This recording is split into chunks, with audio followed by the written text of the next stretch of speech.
Elle traverse nos villes, alimente nos champs, valorise notre environnement. Le fleuve Tête et ses cours d'eau sillonnent plus de 600 km à travers notre territoire et forment le bassin versant de la Tête.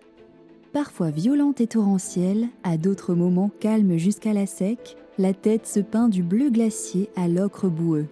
Aux côtés du syndicat mixte de la Tête bassin versant, partez à la découverte de son empreinte et de ses humeurs, de ce qui fait sa richesse et des actions à mener pour participer à sa préservation. À près de 2500 mètres d'altitude, la Tête prend sa source au pied des massifs du Carlite et des Périques. Véritable écrin de biodiversité, la Tête et ses nombreuses zones humides s'épanouissent dans l'enceinte protégée du parc naturel des Pyrénées catalanes. Au départ des Bouillouzes, la Tête s'amuse alors à tresser son lit en une succession de plats typiques de la région du Cap-Cyr.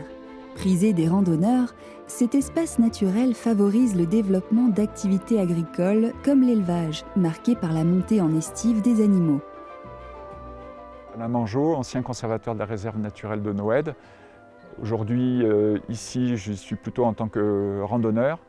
Cette zone est particulièrement intéressante parce qu'on y trouve ces zones humides et aussi ces versants où se maintiennent des névés qui, tous les deux, influent énormément sur le régime hydrologique de la rivière. Avec le réchauffement climatique, les névés disparaissent beaucoup plus tôt en saison et les zones humides aussi sont influencées par l'évapotranspiration.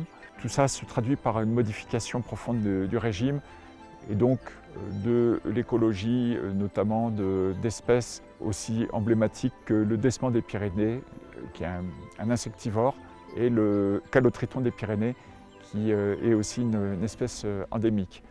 Et aussi ça influe évidemment sur les usages de l'eau et notamment pour l'agriculture. Notre activité principale, c'est l'élevage, donc élevage de chevaux et également élevage de vaches laitières dont on transforme le lait en différents produits laitiers. On cherche une typicité de nos produits. Cette typicité, elle est liée à notre environnement, à la richesse biologique de nos pâtures. Et tout ça, c'est permis par la gestion en fait, des cours d'eau et des zones humides sur notre exploitation.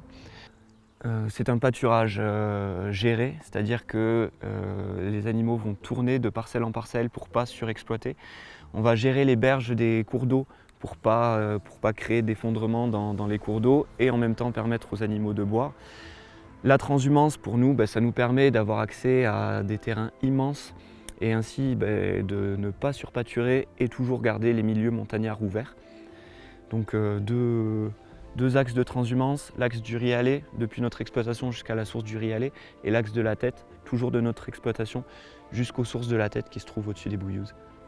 Il faut ensuite prendre de la hauteur pour deviner la rivière qui se cache dans les vallées de la région du Conflent, à la sortie de la citadelle Vauban de Montlouis.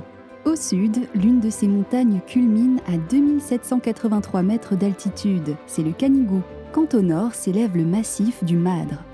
En hiver, ces montagnes stockent l'eau sous forme de neige et la restituent au printemps au travers des affluents particulièrement généreux de la Carranza, du Mantet, de la Rodja, du Cadí et de la Castellane, qui confluent jusqu'à la Tête et lui apportent soutien en matériaux et force en débit. L'abondance de sa ressource à certaines périodes de l'année et les hauteurs escarpées de ses flancs ont naturellement amené l'homme à apprivoiser la rivière. On trouve ainsi plus d'une quinzaine d'usines hydroélectriques dans la vallée de la Tête, comme celle de l'usine de la Cassagne. Ainsi, activité professionnelle et environnement naturel cohabitent. Philippe Gillineau, chef de groupement en vallée de la Tête pour la CHEM. Et mon rôle est de gérer au mieux les capacités de production ainsi que la maintenance de l'ensemble de nos équipements sur la vallée. Nous avons des contraintes réglementaires afin de satisfaire des débits réservés qui permettent à la faune et à la flore de continuer à se développer tout au long du cours d'eau. Je m'appelle Stéphane Griou, je travaille à la Société hydroélectrique du Midi, un groupe Engie. Donc nous nous sommes engagés à réaliser certains travaux dans le cadre du contrat de rivière Tête-Bourdigou 2017-2020. Et aujourd'hui, nous avons signé un avenant qui nous engage jusqu'en 2022, et nous verrons par la suite. Mais en tout cas, jusqu'en 2022, nous continuerons à lancer des programmes de continuité écologique sur le restant de nos installations. La cohabitation n'est cependant pas toujours évidente. Il arrive parfois que les rivières se déchaînent. Villefranche-de-Conflans et Vernay-les-Bains en ont été le théâtre lors de l'Aigate de 1940. Phénomène pluvieux orageux intense qui s'est abattu sur l'ensemble de la vallée et a causé de terribles dégâts. Depuis, les gestionnaires de la vallée, dont le syndicat de la Tête, surveillent et anticipent les fluctuations de la rivière grâce à la station hydrométrique du Cadí, qui mesure les hauteurs d'eau de la rivière au niveau de sa confluence avec la Tête. Il en existe plus d'une dizaine sur les cours d'eau de la vallée. Je suis le directeur du syndicat du bassin versant de la Tête. J'encadre une équipe de 14 personnes au service d'un projet qui consiste à travailler au cœur du triptyque se protéger de l'eau, préserver l'eau et utiliser l'eau. Pour cela, on a mis en place différents outils à partir de 2008 où il y a une fédération des collectivités territoriales pour mettre en place un programme d'action pour la prévention des inondations, travaux, animation territoriale, sensibilisation et gestion de crise évidemment. En 2013, on a mis en place un plan de gestion de la ressource en eau qui a permis de dégager un certain nombre d'économies. On parle de 30 millions de mètres cubes économisés sur les 6-7 dernières années et 30 millions encore qui vont arriver dans les 2 ans à venir. Et enfin, le contrat de milieu, plus récemment, qui permet de chapeauter un petit peu toutes ces thématiques et d'y intégrer tout ce qui va être préservation, revalorisation et bien entendu réappropriation de ce milieu naturel et de ce beau territoire. Quittons un instant la route nationale 116, axe routier névralgique de la vallée, pour découvrir cet affluent de la Tête, le Cadí. Comme sur la plupart des cours d'eau, la rivière y offre nombre de services. Ainsi, les contreforts préservés de l'abbaye de Saint-Martin du Canigou à Casteil abritent une ressource en eau de qualité, captée pour l'eau potable des populations environnantes. Dans la traversée de Vernay-les-Bains, où le risque inondation est prégnant, le syndicat de la Tête réalise un entretien sélectif et régulier du cours d'eau. À Corneilla-de-Conflans, les habitants franchissent le Cadí grâce au passage à gué. Il ne faut cependant pas oublier que dans la rivière, les sédiments et les espèces piscicoles doivent elles aussi pouvoir circuler librement. La rivière aime également revêtir son manteau vert. Cette végétation le long des berges, composée d'aulnes, de frênes et de peupliers noirs, est appelée ripisylve. Toutefois, ce que nous trouvons beau ne fait pas toujours les affaires de nos cours d'eau. Buddleia, balsamine de l'Himalaya, canne de Provence sont des espèces dites invasives qui, si nous ne les arrêtons pas, colonisent rapidement les milieux et dégradent la diversité et le fonctionnement des écosystèmes aquatiques. Écoutez-la.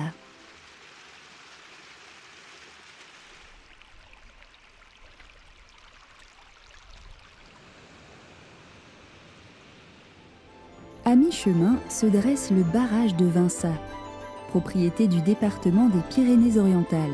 Construit en 1976, il est capable de retenir à lui seul 24,5 millions de mètres cubes. Ouvrage régulateur, il diminue à la fois l'effet des crues et permet aussi de soutenir les débits durant la période estivale pour l'irrigation agricole. En aval de Vinça, les gorges étroites de Rodez dévoilent les vestiges du passé agraire de la plaine du Roussillon, avec la présence du pont Aqueduc dans la Baue. Spécificité des régions méditerranéennes, le maillage des canaux d'irrigation agricole représente à lui seul 8 fois le linéaire de la Tête. Ces terres sont propices à l'agriculture, notamment l'arboriculture, pêcher, abricotier, amandier, kiwi et le maraîchage. Je m'appelle Marc Marty, je suis agriculteur sur la commune de Boulternaire. Je produis des fruits à noyaux, de la pêche de la nectarine, des abricots, des cerises et des amandes, sur une surface à peu près d'une quarantaine d'hectares. Après aussi, je suis administrateur et vice-président du canal de Corbère et d'autres associations d'irrigation. Le réseau, le canal, lui, a plusieurs fonctions. Il sert à l'agriculture, il sert aussi pendant l'hiver, des fois au printemps, à alimenter des nappes phréatiques. Ces réseaux nous ont permis aussi quand même de maîtriser l'eau. C'est tout un maillage, c'est tout un ensemble qui fait que... Et après, on est conscient aussi que les populations ont besoin d'eau. C'est pour ça qu'il faut des fois se mettre autour de la table, discuter avec les différentes associations, que ce soit les pêcheurs, que ce soit les communes, les comités communes, et arriver à trouver la juste mesure de la répartition de cette eau, qui est très précieuse. Dans ces vastes plaines sédimentaires, la rivière respire, libère ses courbes et communique avec les eaux souterraines. Sur la commune de Millas, sa granulométrie variée et ses différents faciès font le bonheur des pêcheurs. Le parcours de la Tête se complique aux abords du passage à gué de Saint-Félieu-d'Availle, où elle subit les conséquences de l'extraction passée de ces matériaux. Jusqu'à Perpignan, on observe le fleuve s'enfoncer et s'écouler directement sur l'argile, plutôt que sur son matelas de cailloux. Cette incision est préoccupante, car elle fragilise les infrastructures et par ricochet l'économie locale. Le syndicat s'engage dans un projet de restauration particulièrement ambitieux de ces 11 km afin de restaurer son bon équilibre. L'urbanisation croissante des villes dispute parfois sa place à l'espace de bon fonctionnement de nos cours d'eau, tout en concentrant d'importants volumes d'eau à évacuer en cas de forte pluie. Ainsi, les affluents tels que le Gimeney, le Boulès, la Coumelade, la Yabanère, la Basse et la Tête dans sa traversée de Perpignan présentent de nombreux aménagements, digues, bassins, chenalisations, destinés à évacuer rapidement l'eau vers l'aval. Après quelques kilomètres, la Tête débouche enfin sur la mer Méditerranée, entre Canet-en-Roussillon et Sainte-Marie-la-Mer. Sur son passage, elle alimente la zone protégée du Bourdigou, hotspot de biodiversité et d'activités récréatives. Pierre Parra, président du syndicat mixte de la Tête bassin-versant. Les objectifs du syndicat, vous savez, ils puisent leur origine dans la Tête elle-même. La Tête, c'est un être vivant autour duquel se sont agrégés les hommes, les cultures, l'activité depuis maintenant des siècles. Et comme cet être vivant a parfois des sautes d'humeur, nous sommes dans l'obligation d'essayer de le limiter dans ses abus, nous sommes dans l'obligation de le préserver, nous sommes dans l'obligation de faire en sorte que tous ceux qui sont autour puissent vivre en parfaite harmonie avec la rivière. Au fil de l'eau, gardons en mémoire les humeurs des cours d'eau de la Tête et faisons bon usage des services qu'ils nous rendent tout en lui rendant l'appareil. Préservons-les.